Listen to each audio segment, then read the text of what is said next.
안녕하세요. 하루하나입니다. 자, 질문부터 살펴볼까요?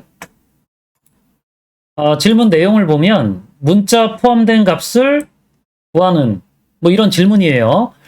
지금 질문 내용 자체가 좀 아래쪽에 있기 때문에 좀 스크롤해서 쭉 한번 보여드리면 수식을 이런 것들을 작성했다라고 되어져 있어요. 절대 초보자라고 얘기할 수는 없죠. 자, 근데 여기에서 이제 시트 두 개를 가지고 작성해서 원하는 데이터들을 쭉 나열하고 있는데 이렇게 정확하게 일치하는 값이 아닌, 그러니까 이렇게 입력되어진 단어하고 일치되어지는 것들이 아닌 M이라고 하는 단어가 포함되지는 또는 E가 포함되지는 이런 식의, 그러니까 요 값하고 바로 매칭하려고 하는 게 아니라 요게 일부 포함되지고 있냐라고 하는 것들을 확인하려고 할 때 어떻게 하면 되니에 해당하는 질문이에요. 일단 우리가 알아야 되는 게 여기에서 보면 이제 비교라고 하는 작업들을 할 때 모두 비교 연산자를 써가지고 작업을 하고 있는데 왼쪽하고 자 오른쪽을 이렇게 비교하는 동작을 할 때요. 우리가 먼저 알아야 되는 게 이게 만약 여기가 셀이면 오른쪽에 비교해야 될 게 값이 되거나 세례돼질 수 있겠죠. 이 둘 중에 하나가 되는 거예요, 보통. 자, 그래서 이렇게 보통 포함하는, 비교하는, 그래서 같은지 다른지, 큰지 작은지 이런 것들을 확인하는 동작을 하는데, 이 중에 일부를 내가 만약 셀에 입력된 값에 일부가 내가 원하는 값이 포함되어 있는지를 알려고 그러면, 이렇게 비교 연산자만 써가지고는 알 수가 없겠죠. 자, 그럼 그럴 땐 어떻게 해야 되냐에 해당하는 거예요. 그래서 뭐 초보자 분들 뿐만이 아니라 조금 어느 정도 수식을 잘 작성하시는 분들도 이런 부분들을 좀 잘 모르시는 경우들이 있으니까 그런 것들을 한번 참고 삼아서 들어보시면 도움이 되어지실 수 있을 것 같아요. 다행스럽게 예제를 올려주셨기 때문에 이 예제 데이터 가지고 처리를 할게요. 자, 그럼 파일을 한번 열어보면 자, 이렇게 시트가 두 개 있고요.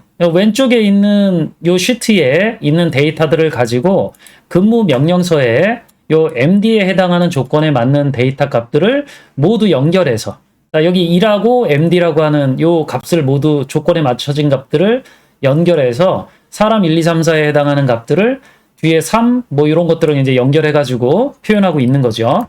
자, 그럼 이 자체는 뭐 문제가 되어지지 않는데 제가 여기다가 M 소문자로 쓸게요. 자, 이렇게 쓰면 이게 나타나지고 싶다. 또 M만 써도 이런 얘기거든요, 사실. 그럼 이 부분에서 원하는 조건에 해당하는 부분들이 나타나지려고 그러면 셀을 입력하니까 값이 안 보이니까 여기를 클릭해서 볼게요. 자, 이 빨간색 부분이 이 부분이겠죠.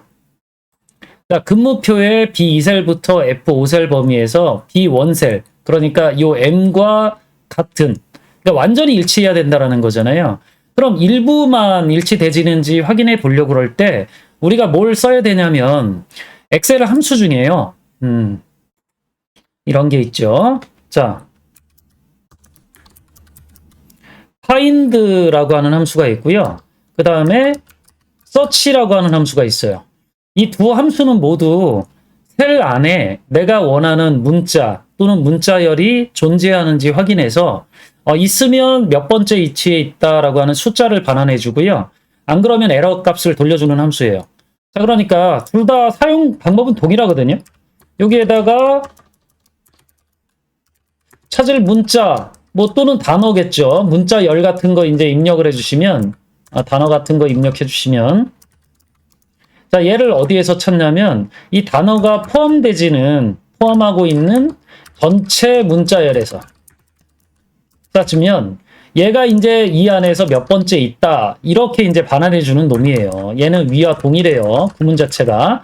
근데 함수가 두 개 있으니까 왜 두 개를 제가 따로 이렇게 설명해 드리냐면 이게 상황에 따라서 조금씩 쓰는 것들이 달라져야 되긴 하는데 요 find는 영어 대소문자를 구별할 수 있는 함수거든요. 그래서 우리가 뭐 대소문자를 구별하는 것들을 신경 써서 써야 된다라 그러면 얘를 쓰면 되겠죠. 요 search 함수는 와일드카드 문자, 그러니까 별표, 물음표 이런 걸 이용해서 요걸 찾을 수 있어요. 원하는 것들을. 그래서 만약 이렇게 요게 이제 포함되어 있는지만 알려 그러면 둘 중에 하나 아무거나 쓰셔도 돼요. 근데 얘가 무조건 앞에 나와야 된다, 뒤에 나와야 된다 이런 식의 어떤 규칙을 가져야 된다라 그러면 search 함수 쓰셔야 돼요. 보통 제가 알려드리는 수식에서는 뭐 짧은 단어를 제가 굉장히 선호하기 때문에 find를 굉장히 많이 쓰는데 실제 활용도 측면에서는 와일드카드 문자를 쓸 수 있으니까 서치 함수가 훨씬 더 유용하긴 해요. 자, 그걸 참고해서 들으세요. 자, 그럼 제가 이걸 그대로 한번 고쳐보면, 자, 그럼 요 부분에 요 전체 요 부분들을 이제 고쳐야 되니까 요 아래쪽에서 고쳐볼게요. 제가 지금 고치려고 하는 부분이 요 부분이니까 이렇게 비교를 하는 동작을 할 수는 없다라는 거죠. 그래서 어떻게 해야 되냐면 여기다가 이제 저는 find를 쓸 건데 그냥 이번엔 서치 함수 써보죠.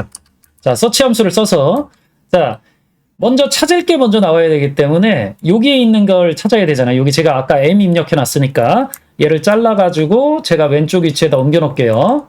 여기다 옮겨 놓고 그 다음에 오른쪽에 있는 요 범위를 선택을 하게 되면 제가 찾는 요 문자가 요 범위 안에 있는지를 찾아가지고 배열로 돌려주겠죠. 이게 배열 수식이니까.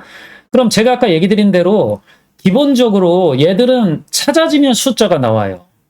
자, 그리고 찾지 못하면 에러가 뜨죠. 근데 제가 원하는 건 얘가 포함되어 있는지를 확인하는 것들이기 때문에 기본적으로 여기에다가 숫자인지만 확인하는 동작을 하면 돼요. 숫자인지 확인해주는 함수는 is로 시작되는 함수들 중에 isNumber라고 하는 함수가 있죠. 자, 그래서 이 함수를 이용을 하면 오른쪽에 요 서치 함수가 쓰여져 있는 부분에서 숫자가 나왔는지를 알 수 있게 되져요.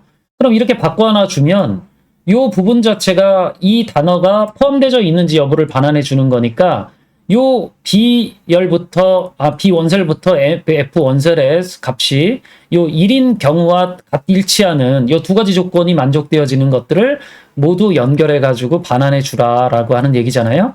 자, 그럼 이렇게 해 가지고 엔터키 눌러서 한번 수식을 확인을 해 보면 저야 365니까 여기서 엔터키 누르지만 이거 하위 버전 사용자들은 컨트롤 시프트 엔터키 눌러 가지고 입력을 해 주셔야 돼요. 수식 복사해 보면 아까 보셨던 결과랑 똑같은 결과를 얻을 수 있죠. 그럼 여기에 만약 이제 2가 포함되어 있는 것들만 얻고 싶다 그러면 이렇게 2를 입력해서 엔터키 눌러서 보시면 2가 포함되어 있는 게 요 둘의 D, E, N이니까 요 둘의 합쳐진 결과들이 모두 나오면 맞는 거예요. 자, 그럼 이게 제대로 된 값들을 지금 돌려주고 있다는 걸 확인할 수 있고 만약에 제가 아까 얘기 드린 것처럼 뒤에만 2가 나오는 값이어야 된다. 그럼 제가 여기에서 찾으려고 하는 쪽에 여기다가 와일드카드 문자를 앞에다 붙여서 자, 저렇게 앰퍼샌드지. 자, 이렇게 물음표를 쓰면 요건 앞에 한 문자만 나와야 된다라고 하는 표기고 어떤 게 나와도 모르겠지만 뒤에 무조건 뭐가 끝나야 된다라고 하면 이렇게 별표를 입력해서 처리하시면 돼요. 자, 그러니까 이건 뭐 상황에 맞춰서 작업을 하시면 되겠죠. 그럼 저는 앞에 한자가 있고 뒤에 2로 끝나는 이 경우를 원한 거니까 엔터키 눌러서 수식 복사해 보면 정확하게 D2랑 동일한 결과를 얻을 수 있어요.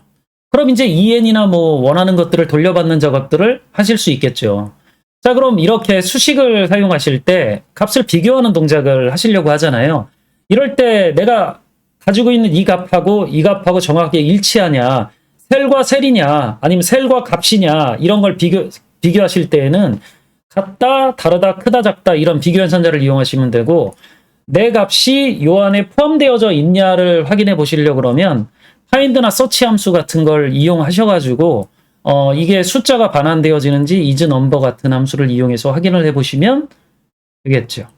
자, 그래서 이번엔 뭐 수식 전체를 설명해 드린다라기보다는 우리가 많이 하는 이런 비교 작업에서 반드시 알아두셔야 될 내용들에 대해서 설명을 해드렸는데 참고해서 나중에 수식 작성에 나가시면 좀 더 다양한 수식들을 만들어 가시는데 도움이 되실 수 있을 거예요.